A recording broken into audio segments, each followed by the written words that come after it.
Welcome to విధాత. రాష్ట్ర ప్రభుత్వం స్థానిక సంస్థలకు ఎన్నికలు నిర్వహించాలని నిర్ణయించింది. హైకోర్టు కూడా స్పష్టంగా చెప్పింది సెప్టెంబర్ 30 లోపు ఎన్నికలు నిర్వహించమని. ఈ నేపథ్యంలో గ్రామ పంచాయతీలు ఏ విధంగా ఉండాలి, గ్రామాలలో స్వయం పాలన అనేది ఎట్లా ఉంటుంది, నిజంగా స్వయం పాలన అనేది అమలవుతుందా, నిధులు కానీ అభివృద్ధి కానీ ఎలా ఉంది, నిధులు ఏ విధంగా వస్తున్నాయి. ఎందుకంటే ఒకవైపు సర్పంచులకు బిల్లులు ఇవ్వలేదు కాబట్టి ఇప్పటి వరకు బిల్లులు రాక అనేక మంది సర్పంచులు ఆర్థికంగా తీవ్ర నష్టపోయి అప్పుల పాలై బతకడానికి వలసలు పోతున్నారని, భూములు అమ్ముకుంటున్నారు అన్నటువంటి వార్తలు కూడా వింటా ఉన్నాం. ఇప్పుడు మరోసారి ఎన్నికలు రాబోతాం. ఈ ఎన్నికలతో ప్రజలు ఏ రకమైనటువంటి ప్రయోజనం పొందుతారు అంటే స్థానిక పరిపాలన ద్వారా సర్పంచులు, ఎంపీటీసీలు, జెడ్పీ చైర్మన్లు, మండల పరిషత్ చైర్మన్లు రావడం ద్వారా పరిపాలన అనేది ప్రజలకు ఏ విధంగా అందుబాటులోకి వెళ్తుంది అనేటువంటి విషయాన్ని తెలుసుకోవడం కోసం సీనియర్ న్యాయవాది, పంచాయతీలకు సంబంధించినటువంటి భూమిక మీద గ్రామ సమస్యలపైన అధ్యయనం చేసినటువంటి సీనియర్ అడ్వకేట్ సుదర్శన్ గారు మన దగ్గర ఉన్నారు. సుదర్శన్ గారిని అడిగి తెలుసుకుందాం. నమస్కారం సుదర్శన్ గారు. నమస్తే. హైకోర్టు సెప్టెంబర్ 30 లోపు స్థానిక సంస్థలకు ఎన్నికలు నిర్వహించాలని ఆదేశించింది. ఈ నేపథ్యంలో కాంగ్రెస్ ప్రభుత్వం కేబినెట్ సమావేశమై ఎన్నికలకు వెళ్లాలని నిర్ణయించింది. దానికి ముందు రిజర్వేషన్లు ఇవన్నీ కూడా జరిగింది. ప్రక్రియ కోసం ఒక అడుగు ముందుకు కూడా వేసింది. అయితే గ్రామ పంచాయతీల కోసం అంటే గ్రామాలలో స్వయం పరిపాలన కోసం తీసుకొచ్చిన ఇది 73, 74 రాజ్యాంగ సవరణ చేసి స్థానిక సంస్థలకు ఒక బలం, అధికారాన్ని కట్టపెట్టే పద్ధతి పెట్టారు. అట్లా అప్పటి నుంచి ఎన్నికలు జరుగుతూ వస్తాం. నిజంగా తెలంగాణ రాష్ట్రంలో స్థానిక సంస్థలు బలోపేతం అయ్యాయా, స్థానిక పరిపాలన ఏ విధంగా జరిగింది, అభివృద్ధి ఏ విధంగా ఉంది? తెలంగాణ గ్రామీణ అభివృద్ధి అనే అంశం తీసుకున్నప్పుడు ఇప్పటికీ అంటే గ్రామీణ ప్రాంతాల్లో పరిపాలన పైన ఒక వివక్షత అనేది కొనసాగుతుంది ప్రభుత్వాలకి. ఈరోజు పార్లమెంటు ఎన్నికలకి కానీ శాసనసభ ఎన్నికలు కానీ చాలా త్వరితగతిన ఎలక్షన్స్ జరుగుతున్నాయి. శాసనసభను రద్దు చేసిన ఎంబడనే ఎన్నికలకు వెళ్ళడం. కానీ ఇక్కడ ఏమవుతుందంటే సంవత్సరంన్నర కాలం అవుతుంది సెక్రటరీలతోన, ఎంపీడీఓలతోన పరిపాలన కొనసాగిస్తుంది ప్రభుత్వం. కానీ ప్రజల చేత ఎన్నుకోబడినటువంటి వాళ్ళు లేకపోవడం అంటే ప్రజలకు అందుబాటులో లేనటువంటి పరిపాలన అంటే ఇది ఒక నిర్లక్ష్యమైనటువంటి దాన్ని చూపిస్తుంది ప్రభుత్వం వైపు నుంచి. కానీ చరిత్ర మొత్తంగా తీసుకుంటే అంటే భారతదేశంలో ఉన్నటువంటి చరిత్ర మొత్తంగా తీసుకుంటే గణరాజ్యాల యొక్క చరిత్ర కానీ ఆ గణరాజ్యాల్లో గ్రామాలకు ఉన్నటువంటి పాత్ర, పంచాయతీకి ఉన్నటువంటి పాత్ర అంటే ఈ పంచభూతాలకు సంబంధించినట్టు గాలి, నీరు, నిప్పు, భూమి, ఈ వనరులు వీటన్నిటి మీద ఏ విధంగా వాడుకోవాలి, ఎట్లా వాడాలి, ఏ విధంగా సద్వినియోగపరచుకోవాలి, ఏ విధంగా స్వయం సమృద్ధి సాధించాలని 64 చట్టం కంటే బ్రహ్మాండమైనటువంటి గ్రామీణ పరిపాలన భారతదేశంలో ఉన్నది. అది గ్రామీణ పరిపాలన అభివృద్ధి దశలో చేసుకుంటూ వస్తున్నామా లేదంటే నిర్వీర్యం చేస్తున్నామా అనేటటువంటి దాన్ని ఈ సంవత్సరంన్నర కాలంలో, గతంలో కూడా కాంగ్రెస్ ప్రభుత్వం కూడా 2 సంవత్సరాల వరకు కూడా ఎలక్షన్లు పెట్టలేని పరిస్థితి, ఇప్పుడు కూడా అదే పరిస్థితి వచ్చింది. కాబట్టి ఎప్పటికప్పుడు స్థానిక సంస్థలు, ఎందుకంటే పరిపాలనలో గ్రామం అనేది ప్రాథమిక స్థాయిలో ఉంటుంది. అక్కడ పరిపాలన కరెక్ట్ ఉంటేనే అన్ని రకాల అంటే దేశం మొత్తం మీద పరిపాలన బాగుంటుంది. గ్రామీణ పరిపాలన అధ్వానంగా. గ్రామ పరిపాలన యొక్క మీ అనుభవాలు ఏంటనేది పరిశీలిద్దాం. 2018 చట్ట సవరణ జరిగిన తర్వాత స్థానిక సంస్థలకు ఎన్నికలు నిర్వహించారు. ఏడాది క్రితం అయిపోయింది, కాలపరిమితి అయిపోయింది. ఇప్పటి వరకు నిర్వహించలేదు. ఇది ఒక పార్ట్ పెడితే పాత సర్పంచులు ఇప్పటికీ కూడా మేము మురికి కాలువలు కట్టాము, లేదు రోడ్లు వేసాము, లేకపోతే ఇంకొకటి వేసాము, దీనికి సంబంధించిన బిల్లులు అసలు మాకు రావడం లేదు, మేము అప్పుల పాలయ్యాము, భూములు అమ్ముకోవాల్సి వస్తుంది, మా బిల్లులు మాకు ఇవ్వండి మహాప్రభు అని చెప్పి ధర్నాలు చేసే పరిస్థితి. మరి ఇది అంటే స్థానిక ప్రజాప్రతినిధుల్ని మనం నియమించిన తర్వాత అంటే ప్రజలు ఎన్నుకున్నటువంటి ప్రతినిధులకు ఆర్థిక భరోసా లేకపోతే, గ్రామ పంచాయతీలకు ఆర్థిక భరోసా లేకపోతే ఆ ప్రజాప్రతినిధులు ఏం చేయగలరు? ఎందుకు మా బిల్లులు మాకు ఈ మహాప్రభు అని ధర్నాలు చేయాల్సిన పరిస్థితి? రాష్ట్ర వ్యాప్తంగా, దేశవ్యాప్తంగా ఇలాంటి పరిస్థితి కొనసాగుతుంది.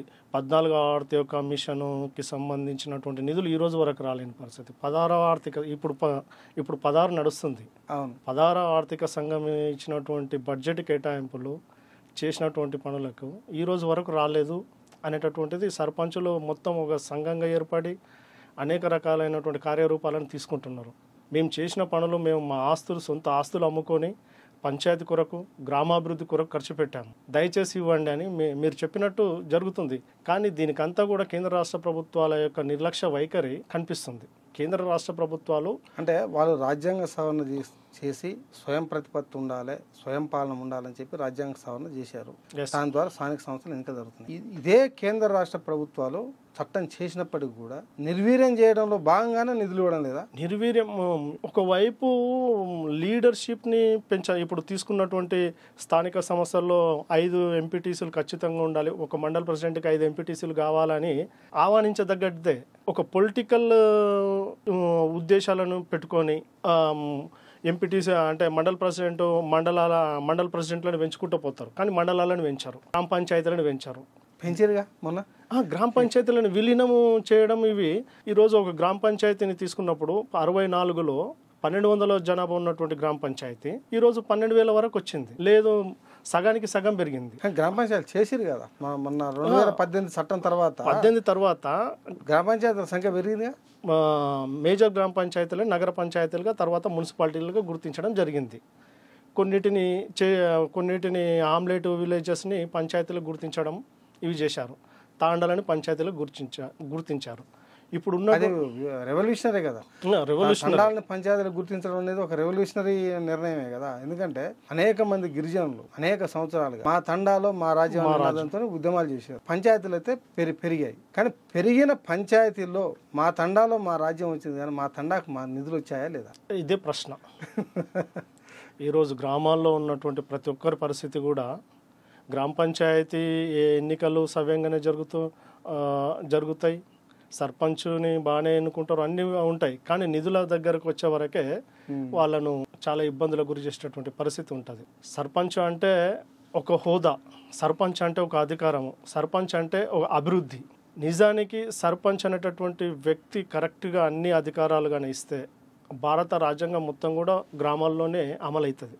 ఎక్కడైతే భారత రాజ్యాంగం గ్రామాల్లో అమలైందంటే భారతదేశం మొత్తం అమలవుతున్నట్టే. ప్రతి హక్కుని ఆయన అంటే భారతదేశానికి ఉన్నటువంటి ప్రధానమంత్రికి ఏ విధమైనటువంటి హక్కులు ఉన్నాయో, రాష్ట్రపతి గారికి ఏ విధమైనటువంటి హక్కులు ఉన్నాయో, గ్రామ స్థాయిలో సర్పంచ్కు అలాంటి హక్కులు ఉన్నాయి గ్రామాభివృద్ధి కోసం. ఆయన ఆ గ్రామంలో ఉన్నటువంటి వనరులను ఏ విధంగా సద్వినియోగం చేసుకోవాలి అన్నిటిపైన ఆయనకు ఈవెన్ అడ్వకేట్ని పెట్టుకునే అపాయింట్ చేసుకునేటటువంటి హక్కు కూడా ఉంది. గ్రామ పంచాయతీకి సంబంధించినటువంటి వివాదాలను ప్రజల వైపు నుంచి పరిష్కరించుకోవడానికి నిజంగా వాళ్ళతో బడ్జెట్ ఉంటే, తగినంత బడ్జెట్ ఉంటే ఒక 2-3 అడ్వకేట్లను కూడా పంచాయతీ ఏర్పాటు చేసుకోవచ్చు, ఇంజనీర్లను ఏర్పాటు చేసుకోవచ్చు. వాళ్ళే స్వయం సమృద్ధిగా అభివృద్ధి చేయడానికే, ఎవరు ఇస్తే కాదు. ఆ సర్పంచ్ తన గ్రామం కోసం ఏమైనా చేసుకునే అధికారం ఉంది. అదే 73వ రాజ్యాంగం, భారత రాజ్యాంగంలో 11వ షెడ్యూల్, 73, 74వ రాజ్యాంగ సవరణ చెప్పేది ఇదే, గ్రామీణ స్వయం సమృద్ధి గురించి. నువ్వు అధికారం ఇచ్చిన బాగానే ఉంది, నిధులు అనేది నిధులేది అవి లేకుండా ఇప్పుడు ఒక అడ్వకేట్ని నియమిస్తాం ఊళ్ళో ప్రజల పంచాయతీ పరిష్కారం చేయడానికి. అడ్వకేట్ కింద ఫీజు ఇవ్వాలిగా. ఒకటి మురికాలు చదువుతాం, దానికి డబ్బులు కావాలిగా. ఎందుకంటే ఇటుకే, సిమెంటు, రాయి, దాన్ని పనిచేసే లేబరు కావాలిగా. రోడ్డు వేయాలి, సీసీ రోడ్డు వేయాలి, సీసీ రోడ్డుకు డబ్బులు కావాలిగా. సిమెంటు, కంకర, ఇసుక కావాల్సిందే కదా. ఇప్పుడు 2018 తర్వాత ప్రతి గ్రామంలో పల్లె ప్రకృతి వనం అని, ఇప్పుడు మన దాన్ని శ్మశాన వాటికలని, బరేల్ గ్రౌండ్స్, పల్లె ప్రకృతి వనం పార్కులు పెట్టారు. చెత్త ఎత్తడానికి ట్రాక్టర్లు ఇప్పించి జీతాలను పెట్టాము. కానీ అనేక చోట్ల ట్రాక్టర్లకి ఈఎంఐలు కట్టలేక వదిలేసారు, సిబ్బందికి జీతాలు లేవు, చేసిన పనికి కాంట్రాక్ట్ చెల్లింపులు లేవు. ఇవన్నీ ఒక ఊరిలో అంటే స్వచ్ఛంగా ఉండి అభివృద్ధి కావాలంటే చెత్త డంపింగ్ యార్డ్ ఉండాలి, ఆహ్లాదకరమైన వాతావరణానికి ఒక పార్క్ ఉండాలి, దాన్ని పల్లె ప్రకృతి వనం మేము పెట్టాం.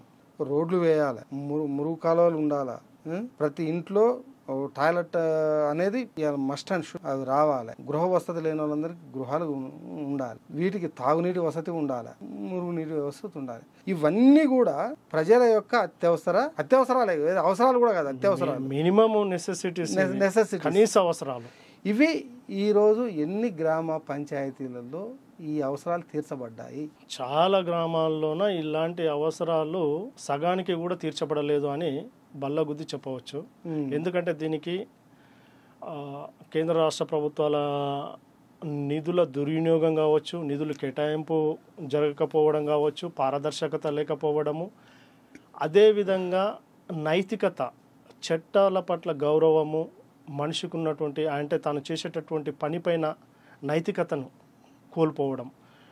ప్రతి వ్యక్తి ప్రజలకు సేవ చేసుకోవడానికి ఒక అవకాశం దొరుకుతుంది. అది సర్పంచ్ అయినా, పంచాయతీ సెక్రటరీ అయినా, ఎంపీడీఓ అయినా, ఎంఆర్ఓ అయినా. ఇందులో వాళ్ళ యొక్క నైతికత ప్రకారంగా పనిచేస్తే ఆ నైతికత నైతికత లోపించడం వల్ల ఒక 50% పని పక్కన పడుతుంది. ఆ తర్వాత ఇవన్నీ కూడా మైనర్. ఇంకోటి అవగాహన లేకపోవడం. ఎవరైతే సర్పంచులుగా ఎన్నిక కాపాడుతున్నారో, ఎవరైతే వార్డు మెంబర్లుగా ఎన్నిక కాపాడుతున్నారో వాళ్ళ యొక్క విధి విధానాలు ఏంటి, వాళ్ళ బాధ్యతలు ఏంటి, వాళ్ళు ఏం చేయగలరు, చట్టం ఏం చెప్తుంది, చట్ట పరిధిలో వాళ్ళకు ఉన్నటువంటి పవర్స్ ఏంటి, వీటి మీద శిక్షణ అంటే అప్పటికప్పుడు శిక్షణలు ఇవ్వలేకపోవడం. ఎవరు అవగాహన కల్పించాలి వాళ్ళకి? ఎందుకంటే గ్రామ స్థాయిలో అందరూ చదువుకొని వచ్చిన వాళ్ళు కాదు. ప్రజల కోసం తను ఏదో చేయాలనుకున్న తపంతో వస్తాడు. వచ్చినటువంటి ఒక ప్రజాప్రతినిధికి అవగాహన కల్పించాల్సినటువంటి బాధ్యత ఎవరిది?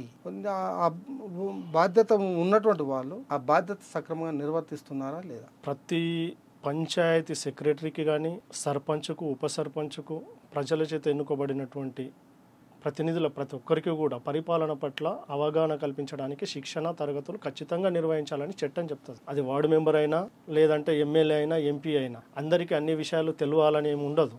అందరూ చట్టాలు చదువుకొని రారు. కానీ పరిపాలనకు సంబంధించిన కనీసమైనటువంటి అవగాహన కల్పించేటటువంటి బాధ్యత ప్రభుత్వాలకు ఉంటుంది. వాళ్ళకి తరబిది ఇవ్వడం, శిక్షణలు ఇవ్వడం, పంచాయతీ పరిపాలనలో మెలకువలు నేర్పించడం, స్వయం సమృద్ధిని సాధించుకోవడానికి తీసుకోవాల్సినటువంటి వనరులు ఏంది, పంచాయతీరాజ్ శాఖ ఇవన్నీ చేయాలి. పంచాయతీరాజ్ శాఖ ఇవన్నీ చేయాలి. కొత్తగా ఎన్నుకోబడుతున్నటువంటి వాళ్లకు ఏ విధంగా చేయాలి, బడ్జెట్ పద్దులు ఎట్లా రాయాలి, ఆ రిజల్యూషన్స్ ఏ విధంగా తీసుకోవాలి, గ్రామసభ ఏ విధంగా నిర్వహించాలి, ఎజెండా ఎట్లా తయారు చేసుకోవాలి, ఇవన్నీ కూడా చర్చించాలి. ప్రతి సంవత్సరం గ్రామసభ పెట్టాలనేది చట్టం చెప్తా. ప్రతి సంవత్సరం 3 నెలలకు ఒకసారి గ్రామసభ పెట్టాలనేది సుమోటోగా పెట్టవచ్చు. పంచాయతీరాజ్ సర్పంచ్ ఆయన ఎగ్జిక్యూటివ్ కమిటీ ఏదైతే ఉంటుందో వార్డు మెంబర్లు కలిసి, లేదు గ్రామ ప్రజలే ఒక 50 మంది లేదా ఒక 20 నుంచి 50 మంది వరకు సంతకాలు పెట్టుకొని ఈరోజు గ్రామసభ పెట్టాలని సర్పంచ్ స్పెషల్ డిమాండ్ చేయొచ్చు. అలాంటి పరిస్థితి ఎక్కడన్నా ఉందా అంటే అది ఎక్కడ కనిపించదు. అది ఎక్కడ తెలుస్తుంది? ఈ చట్టాల పట్ల అవగాహన ఉన్నప్పుడు ఖచ్చితంగా చేయాలి. అక్టోబర్ 2 తారీఖు చేయాలి, ఏప్రిల్ 14కి చేయాలి, జూలై 9కి చేయాలి. ఇటువంటివి అన్నీ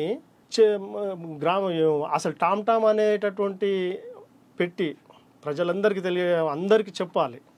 గ్రామంలో టామ్ పెట్టి ఈరోజు గ్రామసభ జరుగుతుంది, గ్రామసభలో మీ సమస్యలు చెప్పండి, ఎజెండాలో పెట్టండి, పోయిన గ్రామసభ ఎజెండాలో ఏం చర్చించారు, ఆ తీర్మానాలు ఏమైనాయి, ఎంతవరకు పురోభివృద్ధికి వచ్చినాయి, ఇవన్నీ చర్చించాలి. దానికోసం గ్రామసభకు ప్రత్యేకమైనటువంటి అధికారాలు 2008లో ప్రత్యేకంగా చెప్పడం జరిగింది. గ్రామసభ యొక్క ఉద్దేశమే అది. గ్రామసభలో గ్రామాభివృద్ధి కోసం చాలా సిఫారసులు చేయొచ్చు ప్రజలు. అంటే గ్రామ సభలను నిర్వహించడానికి ఎంపీడీఓలు వాళ్ళంతా ఎక్స్ ఆఫీషియోలు వాళ్ళు సర్పంచ్లకు అవగాహన కల్పించి చెప్పి మీరు సభ పెట్టండి అని చెప్పించి సర్పంచ్ ద్వారా సభ పెట్టించవచ్చు. సర్పంచ్ ద్వారా వాళ్ళు ప్రత్యేకంగా అయ్యా మీరు గ్రామ సభ పెట్టలేదు, మీకు ఉన్నటువంటి పవర్స్ పోతే మీ పవర్స్ అంటే మీ మీన అవిశ్వాస తీర్మానం చేపట్టవచ్చు మీరు గ్రామ సభ పెట్టకపోతే అని చెప్పాలి వాళ్ళు. అంటే సర్పంచ్ గ్రామ సభ నిర్వహించకపోతే 3 నెలలకు ఒకసారి ఏం జరుగుతుంది? ఆయనకు ఉన్నటువంటి లోపభూయిష్టత్వము ఏదైతే ఉంటుందో, అంటే అక్కడ ఉన్నటువంటి నిధుల దుర్వినియోగం కావచ్చు, అభివృద్ధికి సంబంధించిన సర్పంచ్ని పదవి నుంచి తొలగించవచ్చు. ఎన్ని సభలు నిర్వహించకపోతే తొలగించవచ్చు? సంవత్సరంలో అనుకున్నటువంటి 3 సభలు ఖచ్చితంగా నిర్వహించాలి. ఈ 3 సభలు నిర్వహించకపోతే ఆయన పైన అవిశ్వాస తీర్మానం చేపట్టడానికి అధికారం ఉంటుంది. దానికి డిపిఓ డివిజనల్ పంచాయతీ ఆఫీసర్కు ఉంటుంది, డిస్ట్రిక్ట్ పంచాయతీ ఆఫీసర్కు ఉంటుంది. ఈ క్షేత్రస్థాయిలో ఉన్న ఎంపీడీఓ యొక్క రిపోర్టుని ఆధారం చేసుకొని ఆ ప్రజలు ఇచ్చినటువంటి ఆర్జీలు ఏవైతే ఉన్నాయో దాని మీద పరిశీలన చేసి ఆ పవర్ ఉంటుంది. అది మినిస్టర్ చేతిలో ఉంటుంది. మినిస్టర్ కలెక్టర్ తీసుకుంటారు. డిస్క్రిప్షన్ పవర్ మొత్తం కలెక్టర్ గారి చేతిలో ఉంటుంది. ఆయనని తొలగించాలా వద్దా అనేది. ఈ గ్రౌండ్ రిపోర్ట్ ఎవరు తయారు చేయాలి? ఎంపీడీఓ గారు చేస్తారు. మన డివిజనల్ పంచాయతీ ఆఫీసర్ చేయాలి. ఎంపీడీఓలు కానీ ఎంపీడీఓలు కానీ డిపిఓలు కానీ చేయాలి. కానీ ఈరోజు డిపిఓ అనేటటువంటి పదము ప్రజలకి తెలియదు. డిస్ట్రిక్ట్ పంచాయతీ ఆఫీసర్ ఎక్కడ ఉంటాడు, డివిజనల్ పంచాయతీ ఆఫీసర్ ఎక్కడ ఉంటాడు, ఈ అవగాహన అనేటటువంటి పరిస్థితే లేదు. డిపిఓ అంటే ఎవరంటే ఎవరో తెలియదు. ఈ పంచాయతీరాజ్ వ్యవస్థలో గ్రామాలు స్వయం పాలన చేయడానికి ముఖ్య భూమికలుగా పంచాయతీరాజ్ శాఖ అధికారులు ఉంటారు. దాంట్లో divisional panchayat officer, division of panchayat officer, మండల డెవలప్మెంట్ పరిషత్ ఆఫీసర్, పంచాయతీ శాఖ. ఈ అధికారుల యొక్క రోల్ ఏముంటుంది? వీరు పంచాయతీకి గ్రామీణాభివృద్ధి మీదనే వీళ్ళ యొక్క మొత్తము శాఖ అంతా పనిచేయాలి. గ్రామాల అభివృద్ధి పైనే. అదే వీళ్ళ యొక్క మౌలికమైనటువంటి విధులు ఏమిటి? గ్రామ పంచాయతీల మీద, పంచాయతీలకు సంబంధించి గ్రామ పంచాయతీ వ్యవస్థ కావచ్చు, మండల పరిషత్ వ్యవస్థ కావచ్చు, జిల్లా పరిషత్ వ్యవస్థ, ఈ పంచాయతీరాజ్ శాఖకు సంబంధించినటువంటి ఆఫీసర్స్ వీళ్ళు సర్పంచులకు, మండలాధ్యక్షులకు అండ్ జెడ్పీటీసీలకు వీళ్ళు ఇవ్వాల్సినటువంటి డైరెక్షన్ ఏంది? ఏ దిశగా గ్రామ పంచాయతీని నడిపించడం కోసం వీళ్ళ యొక్క పవర్స్, వీళ్ళ యొక్క అధికారాలు ఏమున్నాయి, ఏం చేయాలి? వీరు గ్రామ స్థాయిలో, మొదటగా గ్రామ స్థాయిలో తీసుకుంటే ఆదాయాలు, వ్యయాలు ఎట్లా వసూలు చేయాలి, ట్యాక్సీలు ఏంటి, గ్రామానికి వచ్చే ఆదాయ వనరులు ఏంటి, గ్రామానికి ఖర్చు పెట్టవలసినటువంటివి ఏంటి, పద్దులు ఏ విధంగా రాయాలి, లెక్కలు, ఆ తర్వాత జనన మరణాలు, ఆ తర్వాత వివాహ రిజిస్ట్రేషన్లు, బాల్య వివాహాల నిరోధకాన్ని, క్రైమ్ కంట్రోల్ని, మైనింగ్కి సంబంధించినటువంటివి, ఇసుకకు సంబంధించినటువంటివి, చెరువు మట్టికి సంబంధించినటువంటివి, నాలాకి సంబంధించినటువంటివి, వీటన్నిటికీ ఇవన్నీ కూడా గ్రామ స్థాయిలోనే సర్పంచ్ అధికారంలో ఉంటాయి. సర్పంచ్ అధికారానికి అసిస్టెంట్గా పెట్టడానికే పంచాయతీ సెక్రటరీని పెట్టారు. ఆ పంచాయతీ సెక్రటరీ సర్పంచ్ గారి యొక్క ఆలోచనలకు అనుగుణంగా ఆ చట్టాన్ని అమలు చేయడానికి సర్పంచ్ గారికి సహకరించాలి, పంచాయతీకి సహకరించాలి. అది పంచాయతీ సెక్రటరీకి. మరి ఎంపీడీఓల విధులు ఏంటివి? ఎంపీడీఓల విధులు ఈ పంచాయతీ సెక్రటరీలను కోఆర్డినేట్ చేయడము, గ్రామాల్లో ఏ విధమైనటువంటి అభివృద్ధిని వాళ్ళు ఎప్పటికప్పుడు పర్యవేక్షిస్తూ ఆ రిపోర్ట్లను తయారు చేయడము, ఏ గ్రామానికి ఎంత బడ్జెట్ ఉంది, ఎంత వచ్చింది, ఎట్లా ఖర్చు అవుతుంది, కేంద్ర రాష్ట్ర ప్రభుత్వాల నిధులేంటి, గ్రాంట్స్ ఏమున్నాయి, అక్కడ లోకల్ ఫండ్ ఎంత వచ్చింది, వాలంటీర్స్గా వచ్చినటువంటి ఫండ్ ఎంత ఉంది, వివిధ స్వచ్ఛంద సంస్థలు ఇచ్చినటువంటి ఫండ్ ఎంత ఉండదు, ఇవన్నిటిని కూడా వాళ్ళు ఓవరాల్గా చూసి చేయాలి. అంటే రెవెన్యూ భూములకు సంబంధించినటువంటి దాన్ని పరిపాలన విభాగం ఒకటి ఉంది, ప్రజల అభివృద్ధికి సంబంధించినటువంటి విభాగం ఒకటి ఉంది. భూములకు సంబంధించినటువంటి విభాగాన్ని చూసేటటువంటిది రెవెన్యూ వ్యవస్థ, గ్రామీణ అభివృద్ధిని చేసేది పంచాయతీరాజ్ వ్యవస్థ. ఈ రెండు వ్యవస్థలు సర్పంచ్ గారి ఆధ్వర్యంలో పనిచేయాలి. రెవెన్యూ వ్యవస్థ కూడా గ్రామ స్థాయిలోనూ విఆర్ఓ, విఆర్ఏ అనేటటువంటి వాళ్ళు సర్పంచ్ చెప్పినట్టు వినాలి. సర్పంచే వాళ్ళకి అధికారి. కానీ ఏ ఒక్క విఆర్ఓ, విఆర్ఏలు కానీ లేదు గ్రామ పంచాయతీ సెక్రటరీలు కానీ నిజంగా సర్పంచ్తో కోఆర్డినేట్ చేసి పనిచేస్తుర్రా? అసలు వీళ్ళని పర్యవేక్షించాల్సినటువంటి ఎంపీడీఓ కానివ్వండి, డివిజనల్ పంచాయతీ ఆఫీసర్ కానివ్వండి, జిల్లా పంచాయతీ ఆఫీసర్ కానీ ఏ మేరకు పర్యవేక్షణ చేసి గ్రామ పంచాయతీని సక్రమైన మార్గంలో పెట్టడం కోసం వీళ్ళు చేస్తున్నది ఏమిటి? వీళ్ళు ఎంతవరకు మీ దృష్టిలో ఉన్నటువంటి సంఘటన చెప్పండి, వీళ్ళు ఏం చేయగలుగుతారని. మనకు వచ్చినటువంటి ఉద్యోగం కానీ, బాధ్యత కానీ, మనం చేస్తున్నటువంటి పనిలో నైతికత ఎంత ఉంది, మనలో ఉన్న ఆ పనిని చేయడానికి మనకున్న నైతికత ఏంటి, విలువలేంటి, ఇది ప్రజలు ఇచ్చినటువంటిది కదా, దీన్ని ప్రజలకు ఏ విధంగా చేయాలి, మొత్తంగా నైతికత పైన ఆధారపడి ఉంటుంది. నీకు మనసులో లేనిది ఏ పని చేయలేవు. ఎంత బలవంతం పెట్టినా, బలవంతంగా తాళి కడితే బొడ్రాయి దగ్గర తెంచేసిండ్రు అని అంటారు కదా, బలవంతంగా చేస్తే ఎవరు చేయలేరు. చెయ్యాలనేటటువంటిది ఆ యొక్క విధులకు నువ్వు ఎందుకు వచ్చినావు, నిన్ను ఎందుకు అపాయింట్ చేసిండ్రు, నువ్వు ఏం చేయాలి, నీ జాబ్ డిస్క్రిప్షన్ ఏంటి, నీకున్న అధికారాలు ఏంటి, నీ విధులు ఏంటి, నీ బాధ్యతలు ఏంటి, ఏ విధంగా నిర్వర్తించాలి. ఆ జాబ్ డిస్క్రిప్షన్ అనేటటువంటిదే దాన్నే అది ఒక ప్రశ్నార్థకం అయిపోయింది. ఆ నైతికతను మనం పెంచేటటువంటి, అంటే ఆయా శాఖలు పెంపొందించాలి. ఆ శాఖల్లో పనిచేసేటటువంటి క్షేత్రస్థాయి నుంచి రాష్ట్ర స్థాయి వరకు పెంచవలసినటువంటి బాధ్యత ఆ శాఖల మీద ఆధారపడింది, అంటే ప్రభుత్వం మీద ఆధారపడింది. ఆ ప్రభుత్వాలు వీళ్ళకు శిక్షణ ఇవ్వలేక ప్రజలు, ప్రజా పరిపాలన, ప్రజా వనరులు వీటన్నిటి మీద అవగాహన చాలామంది ఈరోజు బిట్లు రాసి వచ్చే పరిస్థితి ఉంది. అంటే ఆ సోల్, అంటే ప్రతి చట్టానికి పంచాయతీరాజ్ చట్టం ఉంది. ఆ పంచాయతీరాజ్ చట్టం రావడానికి ఎన్నో పోరాటాలు, ఎన్నో ఉద్దేశాలు, ఎన్నో లక్ష్యాలు ఉన్నాయి. ఆ చట్టాన్ని కరెక్ట్గా ప్రజల్లోకి తీసుకెళ్తే, ప్రజల కోసం పనిచేసేటట్టు చేస్తే ఇది అని సాధించవచ్చు. ఇది ఎండ్ ప్రోడక్ట్. ఆ చట్టానికి ఒక ఉద్దేశం ఉంది, దానికి ఒక పోరాటం ఉంది, దానికి ఒక లక్ష్యం ఉంది. కానీ దానికి ఉన్నటువంటి ఆ సోల్ ఉంటుంది కదా, చట్టానికి ఉన్నటువంటి సోల్ ఏదో ఆ ఆత్మ అనేది దాన్ని మర్చిపోతారు. ఇప్పుడు అది రెవెన్యూ చట్టమైనా, పంచాయతీరాజ్ చట్టమైనా, భారత రాజ్యాంగమైనా దాని విధి విధానాలు, దాని ఉద్దేశాలు, దాని లక్ష్యాలు మహోన్నతంగా ఉంటాయి. చదువుకునేటప్పుడు, రాసేటప్పుడు చాలా బాగా అనిపిస్తుంది. కానీ ఇంప్లిమెంటేషన్ పార్టే చాలా వరస్ట్గా, చాలా అధ్వానంగా తయారయ్యేటటువంటి పరిస్థితి. ఎందుకంటే దీనికి నైతికత లేకపోవడం, బాధ్యతలను సక్రమంగా నిర్వర్తించకపోవడం. గ్రామాలలో ప్రధానంగా శానిటేషన్ ఇష్యూ ఒకటి మేజర్ ఉంది, రోడ్ల ఇష్యూ ముందుకు వస్తూ ఉంది.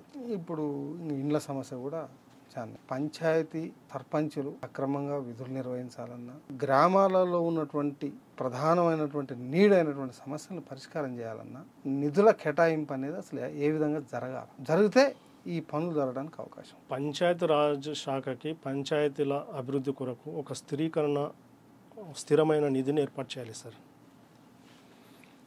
ఒక 1000 కోట్ల నుంచి 10,000 కోట్ల, 1,00,000 కోట్ల, లేదు 10,000 కోట్ల. ఈరోజు రైతుల మీద దాదాపు ఈ ప్రభుత్వం 1,30,000 కోట్ల రూపాయలను నగాదు బదిలీ చేసినాము. రైతు అభ్యున్నతి కోసం, రైతు శ్రేయస్సు కోసం, రైతుని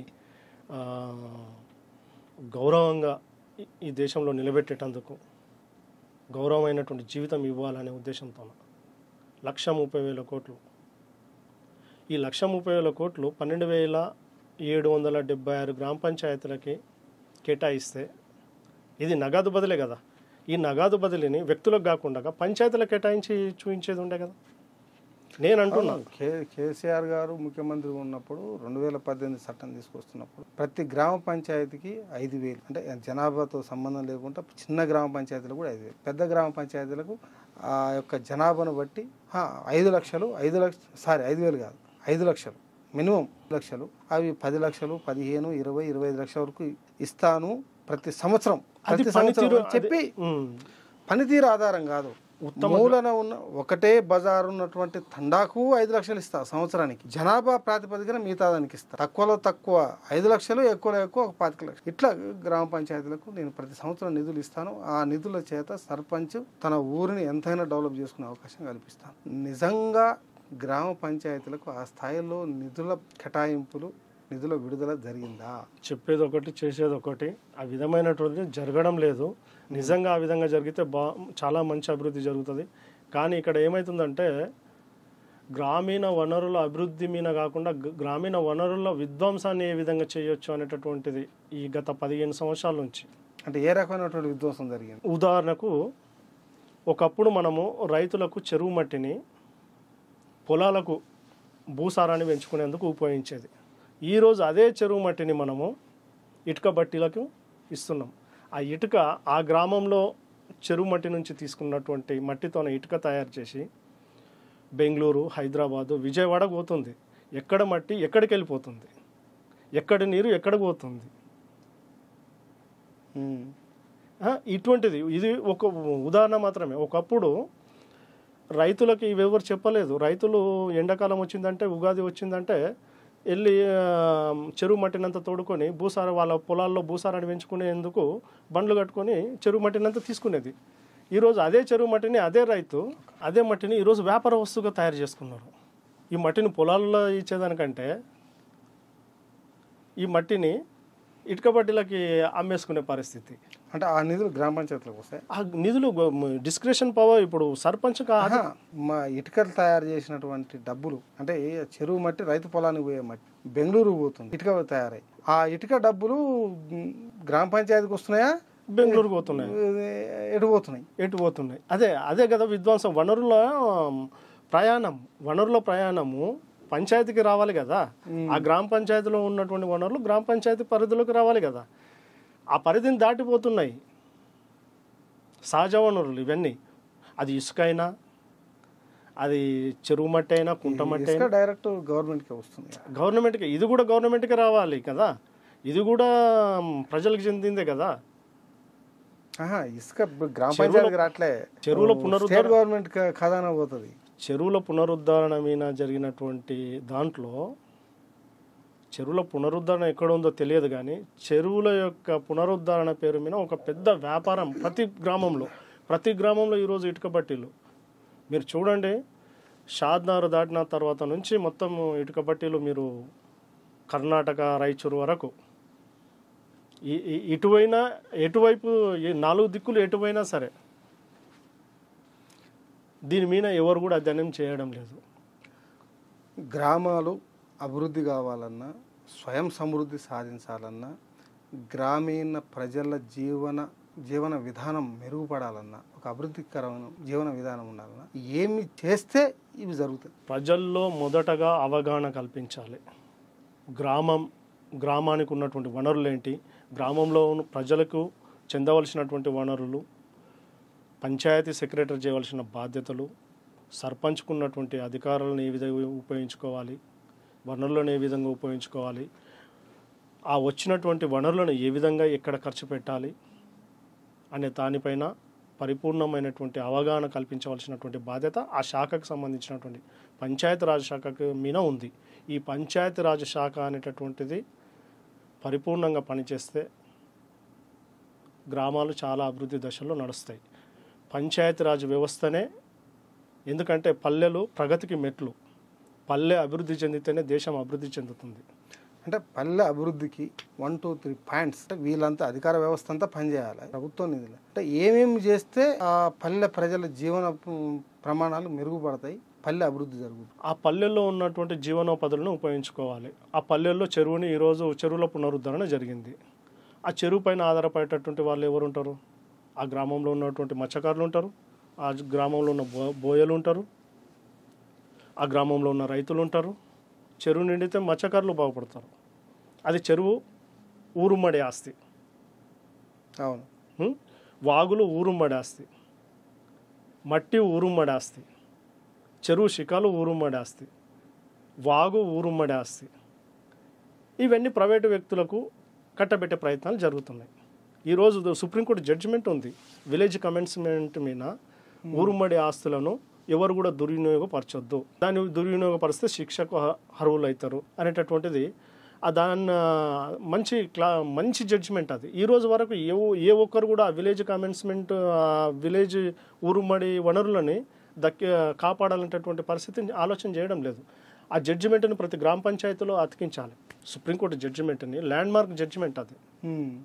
ఆ జడ్జిమెంట్ కాపీ మొత్తాన్ని కూడా అక్కడ పెట్టాలి. అసలు విలేజ్ కమెన్స్మెంట్ మీద ఒక జడ్జిమెంట్ వచ్చింది, గ్రామీణ వనరులను ఏ విధంగా కాపాడుకోవాలంటటువంటి దాని మీద అంత మంచి జడ్జిమెంట్ రాలేదు. అది 2008. దాని ప్రకారంగా గ్రామ సభ ఏంటి,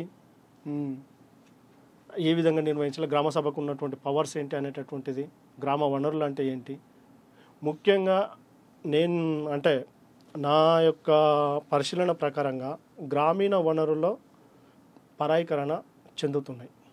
ఆ వనరులని గ్రామానికి ఉపయోగించేటట్లయితే గ్రామీణ అభివృద్ధి జరుగుతుంది. అది నీరు కానీ, అది మట్టి కానీ, అది ఉష్కె కానీ, ఏదైనా సరే ఆ గ్రామీణ ప్రాంతంలో ఉన్నటువంటి సహజ వనరులు ఆ ప్రాంతానికే చెందేటట్టు చూడాలి. దానికి గ్రామ పంచాయతీలలో గ్రామ ప్రజలు ఏం చేయాలి? ఊరుమ్మడి ఆస్తిని కాపాడుకోవడం కోసం వాళ్ళు చేయాల్సినటువంటి కర్తవ్యం ఏంటి? గ్రేజింగ్ ల్యాండ్స్ ఈరోజు బర్రెల దొడ్డి ఉండేది. బర్రెల దొడ్డికి కమ్యూనిటీ ఉపయోగించుకునేది ఒక ప్రాంతం ఉండేది. ఈరోజు బర్రెల దొడ్డి ప్రాంతంలో ఇండ్లు వచ్చినాయి, బర్రెల దొడ్డి అనేదే లేదు. ఆ బర్రెల దొడ్డి అక్కడ ఉన్నటువంటి గ్రామంలో ఉన్నటువంటి లైవ్ స్టాక్కి సంబంధించినటువంటి మేత దొరకాలంటే గ్రేజింగ్ ల్యాండ్స్ ఉండేది. ఈరోజు గ్రేజింగ్ ల్యాండే కనిపిస్తలేదు. ఆ పశువులు లేవు, ఆ పశువులకు మేపుకునే స్థలాలు లేవు. అవన్నీ ఎక్కడ పోయినాయి? ఎందుకు పోయినాయి? ఎవరి ఆధీనంలో ఉన్నాయి? అసలు గ్రేజింగ్లో ఇప్పుడు బర్రెలగొడ్డు ఆ స్థలం కూడా కనిపించకుండా పరిస్థితి. అంటే జనాభా పెరుగుతుంది కాబట్టి అది పోయింది. మరి గ్రేజింగ్ ల్యాండ్స్ ఎక్కడ పోయినాయి? పశువులు ఎక్కడ పోయినాయి? పశువులే లేవు కదా. ఈరోజు పాలు తెచ్చుకోవాలంటే ఈవెన్ గ్రామాల్లోనూ కూడా డబ్బా ప్యాకెట్ పాలు నందిని వస్తుంది, ఎటో రాయచూరు నుంచి విజయ్ వస్తుంది. ఎందుకు ఇవి పోయినాయి? ఇదన్నీ కూడా వనరుల విధ్వంసం వలన ఇవన్నీ జరుగుతున్నాయి. ఒకవైపు తరలిస్తున్నారు, ఇంకోవైపు తెచ్చుకుంటున్నారు. ఎవరు తరలిస్తున్నారు, ఎవరు తెచ్చుకుంటున్నారు అనేది అంటే ఈ ఎన్నికల్లో అంటే ఇప్పుడు రేవంత్ రెడ్డి గారి ప్రభుత్వం సెప్టెంబర్ 30 లోపు ఎన్నికలు నిర్వహించి గ్రామ పంచాయతీలకు, మున్సిపాలిటీలకు అయితే ముఖ్యంగా గ్రామ పంచాయతీల గురించి మాట, గ్రామ పంచాయతీలు, స్థానిక సంస్థలన్నిటికీ కూడా పాలక వర్గాలు ఏర్పాటు చేయాలి.